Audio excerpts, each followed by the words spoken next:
So now we're moving into steel bracing for our steel shear elements. And keep in mind, we're not going to be using shear walls for our steel structure. We're going to want to use brace frames or steel bracing. There is a couple different ways you can do this in Revit, and the one I'm going to outline here is using the bracing tool. This tool is a little bit frustrating to use, so just keep in mind we're going to have to sort of play with it and get things to sort of fudge into place. But I'm going to show you a few things to really pay attention to, which might make it easier on you when you're trying to fill out your steel bracing. So I'm in a 3D mode here, and I'm going to go ahead and go to Structure and click Brace. Now, bracing in Revit uses beams. So it loads in beam families. So if you have a column and you've changed that to like an 8x8 and you wanted to use 8x8 as your bracing, but you don't have it as a beam, just keep in mind that's why you might not see it here. So you have to go and load a structural framing member in, or duplicate this and change its width and its height. So I'm just going to choose the same one here as my column. And we're going to see how we can start to place a brace here. So let's say I want to fill this out with a cross brace that goes from here to here. Well, let's just pay attention to some of these parameters over here in the properties dialog. It's asking for my start attachment and my end attachment. I'm going to change this to the ground, my start attachment, and I'm going to change the end attachment to level 2. And you can see these start attachment and end attachment offsets kind of want to adjust. So we're going to change these both to 0 so that we know that their offsets are 0. They're ending and starting in that plane. Now there's also a reference level here, and we're going to change this to the first level. This isn't so important, but keep in mind when you move something up and down, this is what it will sort of stay attached to. Or if you delete a level, this is what it will stay attached to. This is its reference level. So let's go ahead and try and place something here. So I know I want it to start here, and I want it to end up here, but you can see it's not snapping to anything. And that's because the work plane for this 3D mode is on the ground, which means everything it's snapping to is going to be on the ground. So it's actually totally fine to go and place this on the ground, and it will autofill to the top there. And you can see that is because our offset was, our end attachment was changed to level 2. Now that would be great if Revit would easily allow us to keep that, but it seems to error, or I don't know why it adjusts back, but if we select that bracing, you can see that the start attachment is correct. That's ground with the 0 offset. And the end attachment has been changed back to ground, and instead the end attachment offset has been changed. We need to change this back to level 2, and it will auto adjust to 0. And what that will allow us to do is just make sure that everything is sort of ending in the right place. It's not 100% necessary to do that, but it's going to be really nice when we copy and paste elements and if we ever need to change our floors. So let's take a look at what was placed here. You can see that there's a bit of a setback at the bottom, but it does seem to be snapping to the right location. So we can use these shape handles, and for this class, since we're just dealing with schematic design, we don't need to cope or weld these elements together. We're just going to pull this shape handle into the beam or the column. And now if we zoom out a little bit, you can't even really notice it, and it looks like a good sort of schematic diagram. Now this one, we could do that. We could pull it forward, but then you can see it's sort of being cut by the beam here, so we actually want it to end at the midpoint here. So the way we do that is we go to the end attachment, and we need to change this by the depth of the beam. So this is a 10-inch beam, and I'm going to change it by -10 inches. And what that will allow me to do is now you can see in 3D it wants to snap to the center. So if you have an 8-inch beam, change it to -8 inches. If you have a 12-inch beam, change it to -12 inches. And now we can pull this in, and you can see that it's sort of absorbed into the column here. So that's great. Let's try this again, but let's put this at the second floor. I'm going to go to Structure and Brace, and let's change this to start attachment is level 2, end attachment is level 3, and I want to change these to 0 and 0. And then we can change our reference level to level 2 because we're working on level 2, right? But it still doesn't want to attach there. So we could change the work plane, or what we could do is simply turn on 3D snapping. So when we turn on 3D snapping, you can see that elements in 3D are wanting to be snapped to. And 3D snapping for bracing actually wants to snap to the center lines of things. So you should be able to find the center lines of either your column or your beams.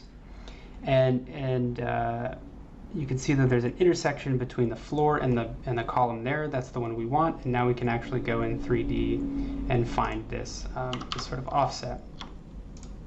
Now, the downside, again, is that it resets to where we don't necessarily want it to be. So I'm going to change this to level 2, and you can see the start attachment auto-adjusts, and I'm going to change this to level 3. And the reason why we want to change that back, the main reason is that we can know exactly how far our offset is, rather than sort of guessing and checking based on the end attachment. So I'm going to change this again to -10 inches, and just pull these elements to where they need to be. And this would be totally fine. Now we can Control-C this, or we can copy to the clipboard, and then we can paste a line to the selected levels. This is just like the copying and pasting tutorial that I have. Now, the way that this works out is that I've offset my beams by 5 inches, so you might need to change your start offset. Again, you have to go through each of these and sort of change the start offset to, whoops, I don't need level 3 plenum, to like -5 inches, because my beams have been offset by 5 inches, and then you sort of have to adjust these into place. So that's one method, is to just stay in 3D and follow those steps. Now we can also do this in 2D modes, and there's 2 ways. We can do it in a floor plan, or we can do it in an elevation. I'll show you both here. First, let's go to a structural floor plan. Let's go to level 2. And if we hit structure and brace, you can see I have a few different options here. Now it's telling me what level I'm starting at and what level I'm ending at. And so I'm going to window my tiles here, and let's see what happens when I place something here. So that would be this bay right here, from this column to this column. I'm going to change my start level to level 2 and my end level to level 3. And if you get an error saying you have to, you can't change them both to level 2, just change your end level first and then your start level. I'm going to turn 3D snapping off here, and make sure I'm just double checking all of these elements. The reference level is fine, the start attachment is fine, the end attachment is fine. And I'm going to fill it in from this midpoint to this midpoint. And then you can see that it fills in from level 2 to level 3, and we still have to go through all of those sort of same steps again by changing the end attachment to level 3, so that we can know that we can go down 10 inches, and then we just have to pull that into place, and then we can copy and place that up. So that is another method. You can use your 2D floor plans, and you can place your bracing that way. Now the last method I'll show you here is an elevation method. So I'm going to untile my windows here, and let's go into a west elevation. You can go into any view that really looks at a plane normal to where you're placing your elements. Let's say I want to take this and add a brace here. Now if I go to brace, it's gonna prompt me to choose what plane I want to place this brace in. Now let's hit cancel here, and let's see what planes we have available to us. Well, we know that there's actually a grid line that runs on my structure here. So this is actually a plane, and we can choose that plane. If you don't have a grid line, what I would do is go to structure, and you can add a reference plane. And you can just draw a plane in that sort of intersects. It doesn't have to go all the way. And I would name this, let's say, like shear plane. And now if we go to west and we go to structure, brace, you can see that when I click name here, I can pick either grid line M, or I can click that new reference plane, shear plane. I'm going to choose grid M here and see what happens. Again, I have to go over all of these sort of elements. Start attachment is level 2, end attachment is level 3. And I actually want to change this to ground and level 2, and I have to adjust these to 0 and 0. And now it's going to sort of snap to elements on the center lines. So even if I were to draw a brace in here and keep these as level 2 and ground, If I draw up here, you can see that it's going to want to auto adjust to that because I know that my start level is here and my end level is level 2.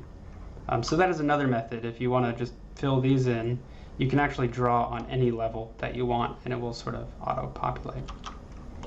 So that's essentially it for bracing. Now you can copy these elements. You can actually mirror these elements as well. So I can mirror in an elevation here. I can draw in an axis on one of the beams. And what that will allow me to do is create something like a chevron by deleting these columns that I don't really need. You can see here, this is the result of two braces overlapping each other. So now that's sort of a cross brace. And that's how you can do it, or you could just draw in that last element as well. So the main idea behind shear bracing is to, one, pay attention to the fact that it's only beams. We're basically placing beams with a different start and end offset. And it only works with beam families, so keep that in mind.